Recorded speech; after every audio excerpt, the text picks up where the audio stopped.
बिस्मिल्लाहिर्रहमानिर्रहीम अस्सलाम वालेकुम welcome to voices of the world. मुझे कहते हैं राजा ज़ोए बख्शी।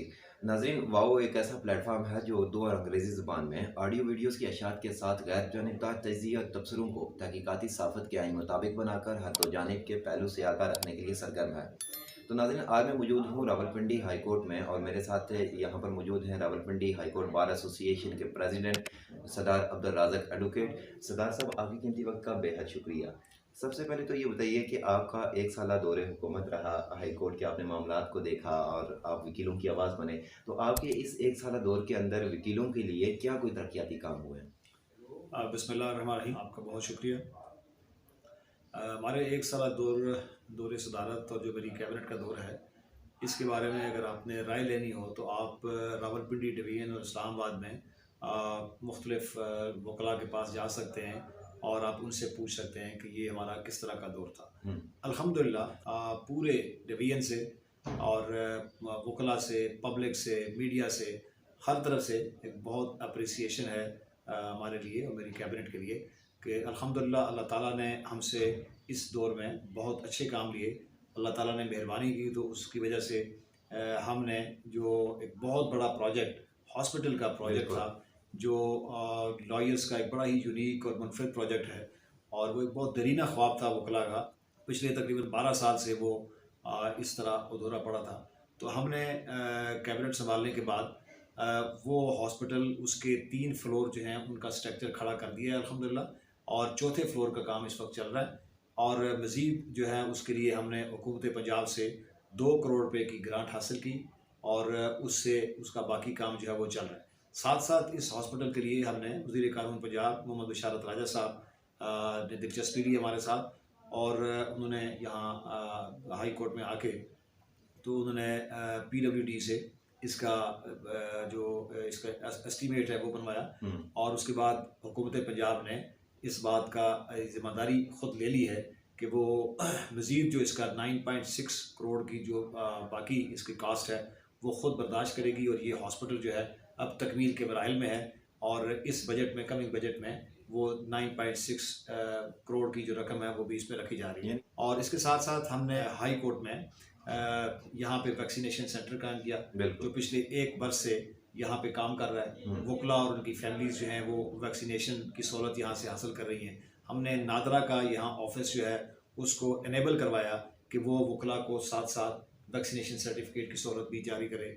और फिर हमने यहाँ पे पिछले दिनों पुलिस खिदमत सेंटर कायम किया है जो हाई कोर्ट में वकला को उनकी दलीज पे 13-14 सहूलतें जो है वो उनको FIR की कॉपी, उनको police verification certificate, character certificate, कोई कंप्लेंट दर्ज करनी है, ड्राइविंग लाइसेंस का लर्नर सर्टिफिकेट जो है उसकी सहूलत है, ड्राइविंग लाइसेंस आपने रिन्यू कराना है। यानी कि आपने जो प्लान बनाया वो आपने वकला के बिजी शेड्यूल के अकॉर्डिंगली बनाया, उनके टाइम स्पेस का ख्याल रखा कि एक वकील है या एक जज है तो उसके पास अगर दिन में 150, 200, 250 केसेस हैं या 10 केसेस भी हैं तो उनके वो तगदो में इतना मसरूफ़ होगा कि उसके ये वाले सोशल जो सेक्टर है वो बिल्कुल डैमेज होगा। तो 2 चीज़ें थी, एक तो ये है कि उसकी कन्वीनियंस, दूसरा वकला को थाने जाना पड़े या पुलिस के दफ्तरों के चक्कर लगाना पड़े, ये वकला की जो है उनकी डिग्निटी के खिलाफ है। ये उनको सहूलत यहाँ दे दी है कि वो विदाउट एनी प्रॉब्लम यहाँ से कन्वीनियंटली वो ये सारे डॉक्यूमेंट्स जो हैं वो हासिल कर सकते हैं और किसी जगह उनको जाने की जरूरत नहीं। इवन इंटरनेशनल ड्राइविंग लाइसेंस की सहूलत भी वो यहाँ से आपको मिल सकती है अल्हम्दुलिल्लाह। फिर इसके साथ साथ हमने जो है यहाँ पे हाई कोर्ट में पासपोर्ट ऑफिस बनाने के लिए भी तगदो की और उसमें वो काम अभी चल रहा है, उसका PC1 बन गया है। लेकिन अभी फौरी तौर पर जो है हमने पासपोर्ट ऑफिस रावलपिंडी में वकला के लिए एक स्पेशल काउंटर खुलवा दिया है जहाँ इसी तरह हमने आपने देखा होगा कि हाई कोर्ट बार के आइन में इस्लाहात लेके आए हैं और उसके अंदर हमने थर्ड पार्टी ऑडिट का एक मैकेनिज्म जो है वो इंट्रोड्यूस किया है जिसके तहत बार के जो फंड्स हैं इसको इस बात को इंश्योर करने के लिए कि वो फेयर तरीके से इस्तेमाल हों, कोई करप्शन ना हो, कोई एम्बेजलमेंट ना हो, तो वो हमने थर्ड पार्टी ऑडिट का सिस्टम, चार्टर्ड अकाउंटेंट आएगा जो इसको चार्टर्ड अकाउंटेंट प्रोफेशनल होगा जो करेगा और इसकी आगाज़ हम अपने आप से कर रहे हैं। अपना जो टेन्योर है हम अपना ऑडिट करवाएंगे और उसकी रिपोर्ट जो है वो बाहर के सामने रखेंगे।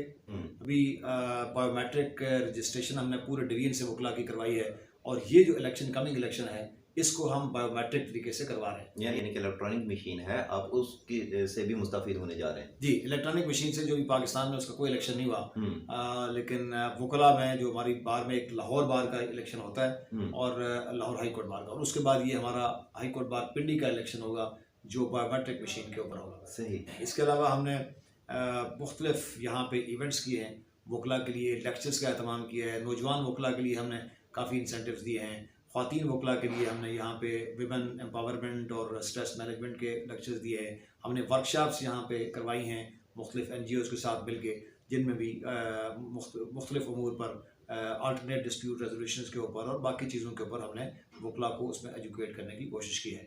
तो हमारी कोशिश यही रही है कि हम इस अपने टेन्योर को वकला की वेलफेयर के लिए और इस इदारे की बेहतरी के लिए जो है वो हम अपनी जो तरजीहात हैं उनको इसके अंदर फोकस रखें। सही। मुझे याद है सरदार साहब, मैंने जब आपसे पहला इंटरव्यू लिया था तो उस वक्त आप नवंबर जो थे प्रेसिडेंट थे हाई कोर्ट के, और उस वक्त आप बड़े मोटिवेट थे, और आज आपके टेन्योर के इख्तितामी अयाम में मैं ये फील कर सकता हूँ कि आपने अपने उन वादों से और अपनी उन एक्सपेक्टेशन से अपनी टीम के परफॉर्मेंस को बहुत बेहतर पाया और आपने परफॉर्म किया। सरदार साहब, आजकल पुलिस का, साफियों का और वकीलों का चोरी दामन का साथ बना हुआ है। मैं आपसे ये सवाल पूछना चाहता हूँ कि अगर एक के सरकारी ऑफिसर रिश्वत लेते हुए पकड़ा जाता है तो बतौर शहरी हमें क्या काम करना चाहिए और कानूनी मदद कैसे हासिल कर सकते हैं? देखिए, इसके लिए ज़रूरी है कि लोगों में ये शऊर हो कि कहीं कोई कॉग्निजेबल ऑफेंस कमिट होता है और कहीं कोई जुर्म होता है तो आप फौरी तौर पर जो लीगल मशीनरी है उसको आप एक्टिवेट करें। तो ऐसा अगर कहीं कोई जुर्म लोग देखते हैं तो वो फौरी तौर पर वो इतला करें। अगर किसी इदारे में देखते हैं तो आप एंटी करप्शन को करें, कहीं और प्राइवेटली किसी जगह पे आप कोई किसी किस्म का ऑफेंस कमिट होता हुआ देखते हैं तो आप उसमें पुलिस को इतला करें और ख़ुद उसमें विटनेस बने। हमारे यहाँ लोग कोशिश करते हैं कि वो खुद देख के भी सामने, तो वो अवॉइड करते हैं कि वो इस प्रोसेस में ना ही पड़े और उनकी जान बख्शी हो जाए। लेकिन ये एक शहरी की ऐसी जिम्मेदारी है और अल्लाह ताला के नज़दीक भी हम मुसलमान हैं, हमारी जिम्मेदारी है कि कहीं कोई इस तरह की बात होती है तो हम हक़ाइक़ को सामने ले आएँ और लीगल मशीनरी को हरकत में लाएँ। हम देखते हैं कि एक के जो टर्म यूज़ होती है वो वकला में और पुलिस में भी, कि पुलिस रिमांड पे ले लिया गया है मुलजिम को। तो हमारे यहाँ एक मजमूई तासर ये पाया जाता है कि पुलिस रिमांड से मुराद जिस्मानी तशद्दुद है। तो क्या जिस्मानी तशद्दुद ही पुलिस रिमांड है या according to law police remand की कोई और मानी और मफहूम है? देखिए, उर्फ़-ए-आम में तो आपने ठीक कहा कि ये यहाँ हमारे यहाँ ये एक तासुर इस तरह का बन गया है कि जिस्मानी रिमांड या पुलिस रिमांड से मुराद ये है कि पुलिस जो है वो इंसान के ऊपर तशद्दुद करती है। हालांकि कानून की मंशा ये नहीं है। कानून के मुताबिक जिस्मानी रिमांड से मुराद ये है कि मुलज़म की जो कस्टडी है, फिजिकल कस्टडी, उसका जिस्म पुलिस की तहवील में दे दिया जाता है। अब वो उससे इंटरोगेट करेगी, उससे सवालात पूछेगी, उस केस के हवाले से तफ्तीश करेगी, लेकिन इससे आगे उसके ऊपर किसी तशद्दुद के ज़रिए, किसी थर्ड डिग्री मेथड के ज़रिए उससे कोई डिस्क्लोजर करवाना, फिजिकल और कोई भी ये किसी कानून में पुलिस को कोई ऐसा कानून अलाउ नहीं करता कि वो इस तरह का हथकंडा इस्तेमाल करे। उसमें वहाँ पे फिजिकल कस्टडी के दौरान भी इंसान की जो डिग्निटी है उसका और उसकी इज्जत और आनर का ख्याल रखना है और उसके मुताबिक ही वो उससे तफ्तीश कर सकती है। की लाइफ टाइम मेंबरशिप से क्या मुराद है सर? लाइफ टाइम मेंबरशिप जो बार की एक होती है, वो लाइफ मेंबरशिप वो होती है कि एक आदमी जो है जिसको मंथली सब्सक्रिप्शन बार के लिए कुछ एक टोकन देना पड़ता है, तो वो जो लाइफ मेंबरशिप हासिल कर लेता है फिर उसको एक सर्टेन अमाउंट दे के, तो उसके बाद उसको फिर मंथली सब्सक्रिप्शन नहीं देना पड़ता। ये हमारे यहाँ एक कुछ लोगों ने, कुछ 100-150 की तादाद थी जिनको फ्री लाइफ मेंबरशिप, एजाजी लाइफ मेंबरशिप दे दी गई थी और पिछले 10-12-13 साल से वो वोट भी डाल रहे थे। तो हमने इस चीज़ को भी रिव्यू किया और अपने इस्लाहात के दौरान हमने ऐसे तमाम लोग जो मुफ्त लाइफ मेंबरशिप एंजॉय कर रहे थे या उनको दे दी गई थी, 186 मेंबरान की लाइफ मेंबरशिप, जी हाँ, उनसे वो बेनिफिट हमने वापस ले लिया है। हमने उन्हें कहा कि वो आज़ादी लाइफ मेंबरशिप उनकी बेशक बरकरार रहेगी, वो सर्टिफिकेट भी उनके पास होगा, लेकिन अगर उन्हें वोट डालना है तो वैलिड वोटर बनने के लिए उनको बार का पेड मेंबर बनना पड़ेगा। तो इस तरह हमने वो जितने भी मेंबर्स थे उनसे वो वोट डालने की जो सहूलत थी वो वापस ले ली है। अब वो लोग अपने आप को रेगुलराइज करने के लिए बार की जो सब्सक्रिप्शन है एनुअली या मंथली, वो उनको पे करना पड़ेगा। ये जो हमारा आइन है हाई कोर्ट बार का, उसकी क्लास आर्टिकल 4 है जो ये कहता है कि आज़ादी लाइफ मेंबरशिप सिर्फ उस आदमी की होगी जो प्रैक्टिसिंग लॉयर नहीं होगा, जो वोट नहीं डाल सकता, जो इलेक्शन में हिस्सा नहीं ले सकता। सही। तो वो ऐसे लोगों को आज़ादी मेंबरशिप होती है, और इवन बार की जो फैसिलिटीज़ हैं वो बार की इजाज़त के बगैर एंजॉय नहीं कर नहीं सकता। कर आप क्या समझते हैं कि हमारे इस कचहरी के अंदर और हाई कोर्ट्स के अंदर इंसाफ कितना सस्ता और कितना जल्दी मिल जाता है? ये कोई शक नहीं है कि ये बड़ा मशहूर मकौला है कि अगर आपने लिटिगेशन में जाना है तो आपके जो है हाथ सोने के होने चाहिए और आपके पाँव लोहे के होने चाहिए और आपको एक बड़ा उम्र आपकी उम्र खज़र होनी चाहिए। तो वो इम्प्रेशन जो है वो आहिस्ता आहिस्ता ज़ाहिल हो रहा है। फौजदारी जो केसेस हैं उसमें आजकल चंद माह के अंदर या साल के अंदर एक केस का फैसला हो जाता है। इवन कत्ल केस का फैसला, मैंने एक लास्टली एक केस किया जिसमें with in 4 months murder case का ट्रायल होके फैसला होके बंदों को सजा होगी। तो इस तरह के अब फौजदारी ट्रायल जो हैं वो उसमें एक एक्सपीडिशियस डिस्पोजल जो है, स्पीडी ट्रायल वो आ गया है। लेकिन जो हमारे सिविल केसेस हैं उनमें उसी तरह की ताख़ीर अभी तक हो रही है कि वो एक दादा जो है वो केस इनिशिएट करता है, फिर उसका पोता जो है वो आके वो केस जो है वो लड़ता रहता है। तो ये इसको कम करने के लिए, उसको ख़त्म करने के लिए इसमें दीवानी क़वानीन में तरामीम की ज़रूरत है, और साथ साथ अदालतों की तादाद में, जजेस की तादाद में इजाफ़ा करने की ज़रूरत है, ताकि जजेस ज़्यादा हों और ट्रायल जो है वो स्पीडी हो और उसके मुताबिक एक कम वक्त के अंदर केस का फैसला हो जाए, ताकि जो शख्स अपना ज़िंदगी में केस शुरू करता है उसको जल्द और सस्ता इंसाफ मिल सके।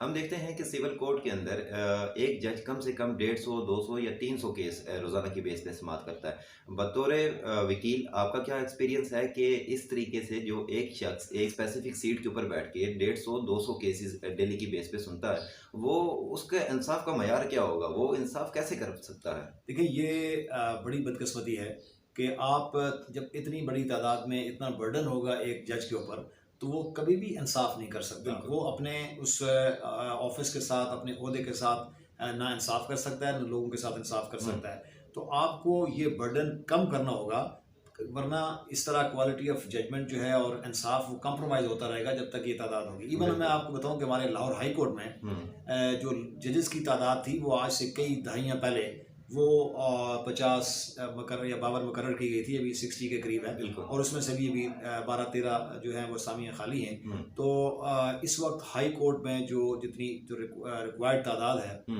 वो भी मैं समझता हूँ कि इस वक्त कम से कम 100 जजेस लाहौर हाई कोर्ट में होने चाहिए और उसके मुताबिक उनमें केसेस की डिस्ट्रीब्यूशन हो। हाई कोर्ट का एक जज हर रोज़ 100-150 केसेस लेके बैठा होता है। वो ना तो किसी को प्रॉपर्ली सुन सकता है, ना उस केस का एक क्वालिटी जजमेंट वो डिलीवर कर सकता है, और ना ही उस केसेस के साथ इंसाफ कर सकता है। तो इस तरह का बर्डन रखते हुए मैं समझता हूँ कि जुडिशरी के बारे में जो सवाल भी लोग करते हैं, एक हाई कोर्ट का जज हमने देखा है कि उसको मतलब वो सुबह शुरू करता है, 8 बजे कोर्ट्स में आता है, उसके बाद वो यहाँ से 10-11 बजे रात तक नहीं निकल सकता, क्योंकि उसने केसेस भी सुनने हैं, उसने जजमेंट्स भी लिखनी है, उसमें उनमें करेक्शन भी करनी है, फिर उनको साइन भी करना है, फिर नेक्स्ट डे की पेशी भी पढ़नी है। तो ये एक बहुत अननेसेसरी लोड है हाई कोर्ट की जजेस के ऊपर भी। तो इसको कम करने के लिए मेरी तजवीज़ ये है कि हाई कोर्ट में जजेस की तादाद कम से कम 100 मुकर्रर की जाए। लाहौर हाई कोर्ट में पाकिस्तान का सबसे बड़ा सूबा है, इतनी बड़ी आबादी है, और उसके लिए आपने सिर्फ 60 जजेस की तादाद मुकर्रर की है, और उनमें से भी जो है वो 12-13 जजेस इस वक्त नहीं हैं। तो इसलिए ज़रूरी है कि ये इस इशू को एड्रेस किया जाए। आखिरी सवाल ये है कि ऐसे कौन से इक़दाम थे जिनकी ख्वाहिश आपके दिल में दबी की दबी रह गई और आप ये चाहते हैं कि जो भी नया प्रेसिडेंट आए कम से कम उसको वो इक़दाम लाजमी करने चाहिए? ऑलमोस्ट अल्हम्दुलिल्लाह अल्लाह ताला ने हमसे बहुत सारे अल्लाह ने मदद की, और बहुत सारे काम ऐसे एक साल के पीरियड में हो गए जो शायद पिछले 25-30 साल में कोई नहीं कर सकता था और ना हुए हैं। और इवन हमारे जो बार पॉलिटिक्स में हमारे एडवर्सरीज थे वो भी इस बात को ओपनली एक्सेप्ट करते हैं कि ये टेन्योर जो था, this was the best ever tenure, no doubt. और मेरी रिसर्च जी मेरी यही अल्हम्दुलिल्लाह। एक चीज़ मुझे सिर्फ मेरे जहन में थी, जो वकला के लिए एक हाउसिंग का, उनके लिए घर का एक बड़ा इशू रहता है कि वकला आके मेहनत करते हैं, पूरी ज़िंदगी गुजार देते हैं, तो वो अपना घर मुश्किल से बनाते हैं या नहीं बना सकते। तो उसके लिए मेरी एक ख्वाहिश थी कि एक सफिशिएंट टाइम होता तो मैं उनके लिए एक बड़ी हाउसिंग कॉलोनी जो है वो बनाता, और उस हाउसिंग कॉलोनी में हर वकील को इनवेरिएबली जो है जो ख़ास तौर पे जो डिज़र्व करते हैं उनको 5-10 मरले कनाल का घर जो है उनके लिए मैं प्रोवाइड करता। तो वो लेकिन वो 1 साल के पीरियड में उसके लिए वो शायद बहुत ही शॉर्टेस्ट टाइम था। बिल्कुल। उसके लिए एक ज़्यादा वक़्त चाहिए जिसमें लैंड आपने आइडेंटिफ़ाई करना है, एक्वायर करना है, लेना है, उसके बाद उसकी सारा कुछ करना है। तो वो मेरी ज़हन में बड़ी ख़्वाहिश थी जो मैं पूरी नहीं कर सका। तो नाज़रीन, आपने सरदार अब्दुल राज़ाक एडवोकेट साहब की गुफ्तगू जानी। सुप्रीम कोर्ट के ये वकील हैं और इससे पहले भी इनका एक इंटरव्यू मैंने कंडक्ट किया था जिसमें ये बड़े मोटिवेटेड थे अपने सदर बनने के बाद से लेके अपने वकीलों के लिए कुछ करने के लिए। लेकिन बस जाते हुए आपसे हमेशा की तरह एक ही बात तो कहनी है कि हद नज़र से आगे ज़िंदगी अभी मुस्कुराती है। मेरा पैगाम तो मोहब्बत है जहाँ तक पहुँचे। मुझे दीजिए इजाज़त। फ़ी अमान।